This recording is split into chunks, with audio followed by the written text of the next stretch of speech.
ఈ cantonment by election కి ఇన్ఛార్జిగా వచ్చాను. వచ్చినప్పుడు ఇదే స్థలం నుంచి ఆనాడు ఎన్నికల క్యాంపెయిన్ లో మీకు మాట ఇచ్చాను.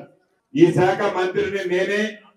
సుమారు 6 నుంచి 9 నెలలలో ఈ అపార్ట్మెంట్లన్నీ కంప్లీట్ చేసి ఈ డబుల్ బెడ్రూమ్ అనే ఆనాడు ఏదైతే ఆ ప్రభుత్వం స్టార్ట్ చేసి మొండి గోడలతో మధ్యలో వదిలేసి ఆ పూరు గుడిసెల నుంచి మిమ్మల్ని దూర ప్రాంతానికి పంపిస్తుంటే మేము అనేక మంది ఇబ్బంది పడుతున్నామని ఆ రోజు నా దృష్టికి మీరు తీసుకొచ్చినప్పుడు మన ప్రభుత్వం ఈనాడు అధికారంలో ఉంది, గణేష్ అన్నని గెలిపించండి, 6 నుంచి 8 నెలల్లో ఈ ఇల్లు మీకు హ్యాండ్ ఓవర్ చేస్తారని ఆ రోజు చెప్పాను.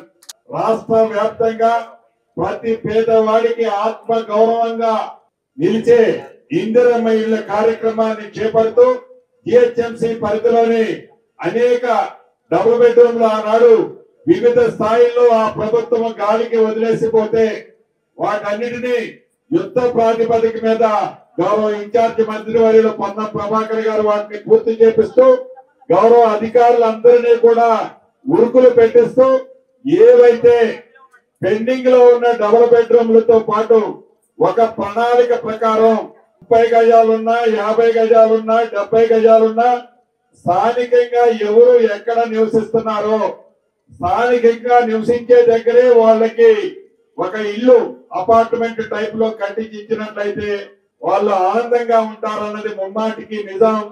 అదే దిశలో అదే ఆలోచనలతో ఈ ప్రభుత్వం అనేక పర్యాయాలు గౌరవ ముఖ్యమంత్రి గారితో అధికారులు అందరం కూర్చొని చర్చించి ఒక ప్రణాళికను అతి కొద్ది రోజుల్లో జిహెచ్ఎంసీ పరిధిలోని అన్ని డివిజన్లు కంటోన్మెంట్ లో ఉన్న ప్రజలకు కూడా ఒక శుభవార్త అతి కొద్ది రోజుల్లోనే ఈ ప్రభుత్వం తెలుపుతుంది. ఈ ప్రభుత్వం మంచి ఏదైనా గత ప్రభుత్వం చేస్తే మంచిని మంచి అనే చెప్పాం, మంచి కాకుండా చెడు ఏదైనా చేస్తే చెడు చెప్పకపోయినా దాన్ని సరిదిద్దుతూ పేదవాడి ఆత్మ గౌరవానికి ప్రతి చిహ్నంగా కనిపించే ఇల్లు ఇవ్వాలనే తాపత్రయం ఈ ప్రభుత్వానికి ఈనాడు ఉంది. ఆనాడు ఆ ప్రభుత్వం ఆ ఇల్లు ఇవ్వాలనే ఆలోచన కూడా వాళ్ళ దృష్టికి రాకపోవడం దురదృష్టకరం, బాధాకరం. అంతేకాదు పేదోడికి ఇల్లు ఇస్తే పేదోడికి ఇల్లు కడితే నాకేం కమిషన్ వస్తుందనే ఆలోచనతో ఆనాటి ప్రభుత్వం పేదోడికి ఇల్లు కట్టించాలనే జ్ఞానం కూడా రాకపోయింది. అదే కాళేశ్వరం కడితే కమిషన్లు వస్తాయి కాబట్టి కాళేశ్వరం కట్టడానికి మొక్కు చూపింది తప్ప పేదవాడి ఆత్మ గౌరవానికి చిహ్నంగా ఉండే ఒక చిరకాల కోరికైన ఒక ఇల్లుని ఇవ్వాలనే ఆలోచన లేకపోవడం దురదృష్టకరం, బాధాకరం. నిజంగా ఆ 10 సంవత్సరాలలో సంవత్సరానికి 1 లక్ష చొప్పున ఇల్లు కట్టున్నా ఈనాడు రాష్ట్ర వ్యాప్తంగా ఒక 10 లక్షల ఇల్లు వచ్చింది. ఈనాడు మొదటి విడతలోనే ప్రజా ప్రభుత్వం మీ దీవెనలతో ఏర్పడిన తర్వాత 4.5 లక్షలు రాష్ట్ర వ్యాప్తంగా ఇచ్చాం. ఇంకా 3 విడతల్లో అర్హులైన ప్రతి పేదవాళ్ళకి జిహెచ్ఎంసీ పరిధిలో ఉన్న పేదవాళ్ళకి కూడా తప్పకుండా ఈ ప్రభుత్వం ఇళ్ల విషయంలో ప్రత్యేక శ్రద్ధ చూపించి రాష్ట్ర ఆర్థిక పరిస్థితి బాగలేకపోయినా ఆనాటి తెలంగాణ రాష్ట్రాన్ని కొల్లగొట్టి దోచుకొని ఆ దొరవారు పైన పేదల పార్టీగా పేదలకి నిత్యము అండదండలుగా ఉండే ఈ ప్రభుత్వం గౌరవ ముఖ్యమంత్రి రేవంత్ రెడ్డి గారి ఆలోచనకు అనుగుణంగా తప్పకుండా మీ అందరికీ ఇల్లు ఇచ్చే కార్యక్రమం చేపట్టుదని మనస్ఫూర్తిగా తెలియజేసుకుంటూ స్థానిక పార్లమెంట్ సభ్యులు 2 అంశాలు లేవనెత్తారు. ఒకటి, ఆనాడు వాజ్పేయి గారి టైంలో కట్టిన ఇల్లు కొన్ని రిపేర్లు చేయాలని అడగడం జరిగింది. అధికారులు ఈ వేదిక మీద నుంచే ఆదేశిస్తున్నాను. అక్కడ ఏమేమి రిక్వైర్మెంట్ ఉన్నాయో చూసి తప్పకుండా వాటిని కూడా అతి కొద్ది రోజుల్లోనే శాంక్షన్ చేపించి వాటిని కూడా రిపేర్ చేపిస్తాం. అదే రకంగా రెండో అంశం, ఇందాక నేను చెప్పినట్లు ఎక్కడైతే మొండి గోడలతో వివిధ దిశల్లో ఉన్న 2BHKలకు సంబంధించిన రిపేర్లన్నీ ఇప్పటికే కంప్లీట్ చేశాం. వాటిని మిగతా ఏదైనా అరాకొర ఉంటే వాటిని కూడా కంప్లీట్ చేసి అన్ని 2BHKలు రాబోయే నెల రోజుల లోపు గౌరవ ఇన్ఛార్జి మంత్రి పొన్నం ప్రభాకర్ గారి ఆధ్వర్యంలో హైదరాబాద్ జిల్లాలోని ప్రతి 2 BHKని పేదవాళ్ళకి కానుకగా ఈ ప్రభుత్వం ఇస్తుందని కూడా ఈ వేదిక మీద నుంచి మీకు తెలియజేస్తున్నాను. అదే రకంగా గణేష్ అన్న పదే పదే కొన్ని అంశాలు అడుగుతున్నాడు.